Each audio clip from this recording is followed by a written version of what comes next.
Советниците на град Скопје, владата и општините, кои дале амин, ја прекрстија улицата Втора македонска бригада во Адем Демачи и создадоа лавина реакции во јавноста за борците кои го изгубија животот во борбите со бугарскиот окупатор.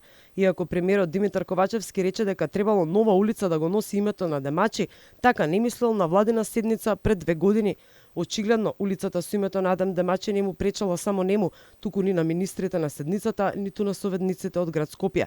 На владина седница по предлог на советниците од градот и комисијата за преименување на улици била доставена листа со новите имиња.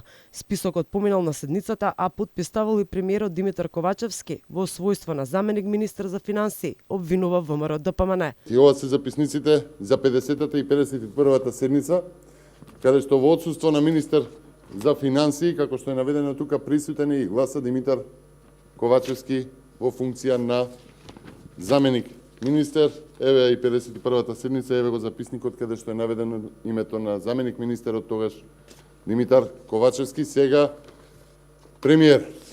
Името на улицата Адем Демачи е на предлог од граѓаните, вели поранешната председателка на Советот во град Скопје од редовите на СДСМ Љубица Јанчева.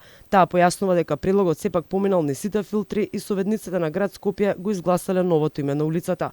Во листата со имиња се сите предлози од граѓани од 2012 до 2021 година. Комисијата за именување на улици, мостови и други објекти составена од членови на Совет од сите партии. Листата ја доставува до сите општини во град Скопје за мислење, а потоа и до владата, пошто, откако ќе се добие позитивно мислење, комисијата доставува предлог одлука за определување и промена на имиња на улици, мостови и плоштади на подрачје на град Скопје, како точка на дневен ред на седница на Советот, по која се гласа. Името Адем Демачи одекна во јавноста откако главна звезда на преименувањето на Чирската улица беше косовскиот премиер Албин Курти.